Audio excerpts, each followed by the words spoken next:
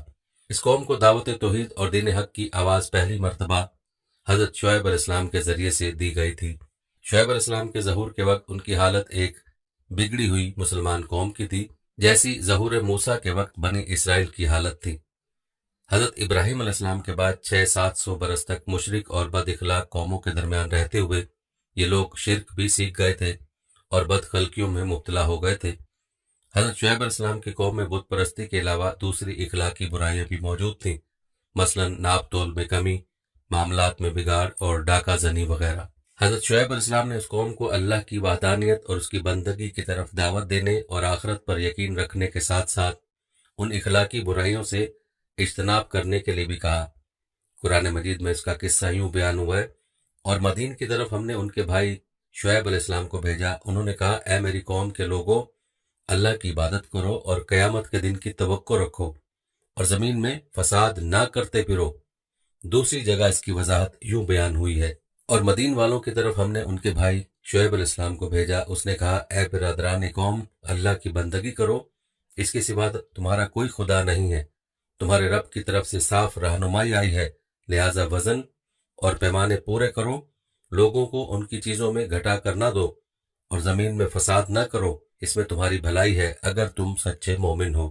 پیارے دوستو، معلوم ہوا کہ اس قوم میں دو بڑی اخلاقی خرابیاں پائی جاتی تھیں، ایک اللہ کی وحدانیت کے اقرار نہ کرنا اور اس کی بندگی سے منہ موڑنا، اور دوسری تجارتی معاملات میں بددیانتی اور فریب کاری، جنہیں حضرت شعیب علیہ السلام نے اولین فرصت میں مخاطب کیا تھا۔ دوستو، ان واقعات سے معلوم ہوتا ہے کہ گزشتہ قوموں میں سے اکثر قومیں بت پرستی کا شکار رہی ہیں، چاہے جس بھی صورت میں ہو۔ وہ اللہ کے علاوہ کسی اور چیز کو اپنا بت بنا کر اس کی عبادت میں مشغول ہوتے تھے، اور جب اللہ کی نافرمانی اور سرکشی میں حد سے گزر جاتے تو اللہ کے عذاب میں مبتلا ہوتے ہیں۔ اب تذکرہ کرتے ہیں حضرت موسیٰ علیہ السلام اور فرعون کا۔ پیار دوستو، قرآن مجید میں انبیاء کرام میں سے سب سے زیادہ تذکرہ حضرت موسیٰ علیہ السلام کا 136 مرتبہ ہوا ہے۔ حضرت موسیٰ کی پرورش نہایت ہی متکبر اور دنیا کے سب سے بڑے مشرک، کافر اور ظالم و طغیان کے سب سے بڑے علم بردار فرعون کے گھر میں ہوئی۔ فرعون نے ظلم و استبداد اور سرکشی میں ایسی مثال قائم کر دی جس سے انسانیت آج بھی شرمسار ہے۔ اس نے زمین میں ہر طرف فساد پھیلا دیا تھا، اور اس کا سب سے بڑا جرم یہ تھا کہ اس نے انا ربکم الاعلیٰ کا دعویٰ کیا تھا۔ اللہ تعالیٰ نے حضرت موسیٰ کو فرعون کے پاس بھیجا تاکہ اس سے غرور و تکبر اور اس کے دعوائے ربوبیت کا پرزور دلائل سے توڑ کرے، جیسا کہ اللہ تعالیٰ کا ارشاد ہے، تم فرعون کے پاس جاؤ، وہ سرکش ہو گیا ہے، اور اسے کہو کیا تو اس کے لیے تیار ہے کہ پاکیزگی اختیار کرے؟ لیکن فرعون نے موسیٰ علیہ السلام کی سرکشی کو قبول نہ کیا اور کلمہ توحید کا انکار کیا، اور باقی قوموں کی طرح وہ بھی غرق ہوا۔ پیارے دوستو، آخر میں ہمارے پیارے آقا خاتم النبیین حضرت محمد مصطفیٰ صلی اللہ علیہ وآلہ وسلم اس دنیا میں تشریف لائے، اور آپ صلی اللہ علیہ وسلم نے بھی توحید کی دعوت دی۔ یاد رہے کہ اللہ کے آخری رسول صلی اللہ علیہ وسلم کی دعوت عالمگیر اور ہماگیر ہے۔ سابق انبیاء کرام کی دعوت اپنی اپنی قوم اور علاقے تک محدود ہوتی تھی، جبکہ نبی کریم صلی اللہ علیہ وسلم کی دعوت قیامت تک آنے والے انسانوں کے لیے ہے۔ آپ صلی اللہ علیہ وسلم کی دعوت توحید کے بارے میں ارشاد باری تعالیٰ ہے، الاعراف میں ہے، اے محمد کہہ دو اے انسانوں، میں تم سب کی طرف اس الہ واحد کے پیغمبر ہوں جو زمین اور آسمانوں کی بادشاہی کا مالک ہے، اس کے سوا کوئی الہ نہیں ہے، وہی زندگی بخشتا ہے اور وہی موت دیتا ہے، بس ایمان لاؤ اللہ پر اور اس کے بھیجے ہوئے نبی امی پر۔ جب یہ آیت نازل ہوئی تو اللہ کے رسول صلی اللہ علیہ وسلم کوہ صفا پر چڑھ گئے اور یا صبا کہہ کر پکارنے لگے۔ یہ کلمہ عرب کی سرزمین پر اس وقت بولا جاتا تھا جب دشمن اچانک حملہ اور غارت گری کر دے۔ اس پکار کے ذریعے سے قوم کو خبردار کیا جاتا تھا۔ یہ پکار سن کر جب قریش کے لوگ جمع ہو گئے تو آپ صلی اللہ علیہ وسلم نے ان سے مخاطب ہو کر فرمایا، اگر میں تم سے کہوں کہ اس پہاڑ کے عقب میں دشمن کا ایک لشکر موجود ہے جو تم پر حملہ آور ہونا چاہتا ہے، کیا تم یقین کر لو گے؟ سب نے کہا ہاں، یقیناً ہم تصدیق کریں گے، کیونکہ آپ صلی اللہ علیہ وسلم کو ہمیشہ سے ہم نے سچ بولتے ہوئے دیکھا ہے۔ آپ صلی اللہ علیہ وآلہ وسلم نے فرمایا، مجھے اللہ نے نذیر بنا کر بھیجا ہے، میں تمہیں ایک سخت عذاب سے ڈراتا ہوں۔ آپ نے سبھی قبیلوں کا نام لے کر صدا لگائی، اے بنی کعب اپنے آپ کو دوزخ سے بچاؤ، اے بنو مرہ بن کعب اپنے آپ کو دوزخ سے بچاؤ، اے بنو عبد شمس اپنے آپ کو دوزخ سے بچاؤ، اے عبد المطلب اپنے آپ کو دوزخ سے بچاؤ، میں اللہ کے ہاں تمہارے کوئی کام نہیں آ سکوں گا۔ دوسری روایت میں یہ بھی آیا ہے کہ موت کے بعد تمہیں خدا کے سامنے حاضر ہونا ہے، بس تم شرک سے باز آ جاؤ۔ پیارے دوستو، خیر خواہی کا تقاضا ہے کہ جو بات سب سے اہم ہو اس کو انسان اپنے قریبی ساتھی، دوست اور رشتہ دار کو باخبر کرے۔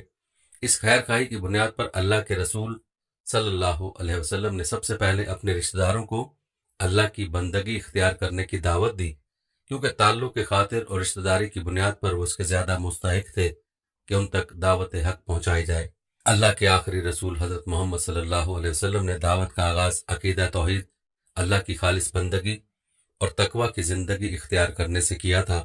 آپ صلی اللہ علیہ وسلم کو اللہ کی طرف سے یہ حکم ملا کہ اے نبی، یہ کتاب ہم نے تمہاری طرف برحق نازل کی ہے، لہذا تم اللہ ہی کی بندگی کرو، دین کو اسی کے لیے خالص کرتے ہوئے۔